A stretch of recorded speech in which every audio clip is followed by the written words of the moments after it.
Siapa yang belum tahu bagaimana uang koin dibuat? Beginilah proses dibalik terciptanya koin yang setiap hari kita gunakan untuk membeli barang atau menerima kembalian di toko.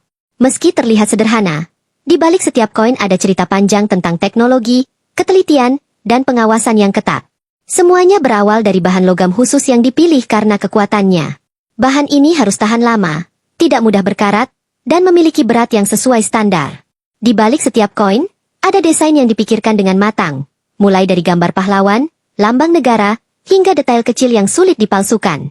Proses pencetakan ini dilakukan dengan mesin berteknologi tinggi yang menekan logam dengan tekanan besar sehingga menciptakan gambar dan tulisan yang jelas. Setiap garis, setiap angka, bahkan tekstur kecil pada permukaan koin dibuat dengan presisi luar biasa. Setelah itu, koin-koin tersebut tidak langsung beredar. Semuanya diperiksa satu persatu melalui tahapan pengendalian kualitas yang ketat. Mesin-mesin modern memeriksa berat, ukuran, hingga ketepatan desain. Koin yang cacat atau tidak sesuai standar akan dipisahkan dan dilebur kembali, sementara yang lolos uji akan dikemas rapi. Barulah setelah semua tahap selesai, koin-koin ini dikirim ke bank-bank di seluruh negeri untuk kemudian sampai ke tangan masyarakat.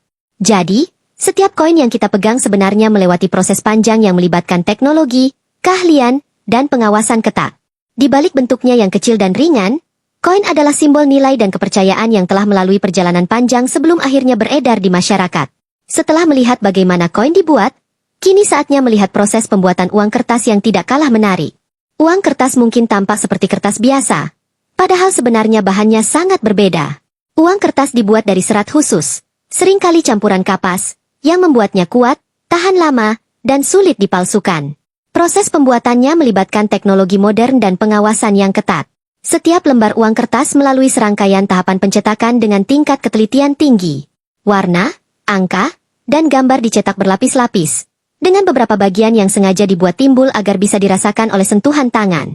Ada juga elemen keamanan seperti tanda air, benang pengaman, hingga tinta khusus yang berubah warna ketika dilihat dari sudut tertentu. Semua ini dirancang agar uang kertas asli sulit ditiru. Selain itu, setiap lembar uang kertas memiliki nomor seri unik. Tidak ada dua lembar yang benar-benar sama, sehingga memudahkan pelacakan dan menjaga keaslian. Setelah pencetakan selesai, lembaran-lembaran besar uang kertas diperiksa secara otomatis. Lembaran yang tidak memenuhi standar akan dihancurkan, sementara yang lolos uji akan dipotong sesuai ukuran, dihitung, dan dikemas rapi. Tahap terakhir adalah distribusi. Uang kertas yang sudah siap akan dikirim ke bank-bank sentral dan komersial sebelum akhirnya beredar di masyarakat. Proses ini dilakukan dengan keamanan berlapis, karena uang bukan hanya alat tukar, tetapi juga simbol kepercayaan masyarakat terhadap perekonomian negara. Jadi, meskipun terlihat sederhana, setiap lembar uang kertas menyimpan cerita tentang teknologi, keamanan, dan kepercayaan. Dari serat kapas hingga menjadi alat pembayaran yang sah, perjalanan uang kertas adalah bukti bagaimana sesuatu yang tampak sederhana sebenarnya melalui proses panjang yang penuh ketelitian.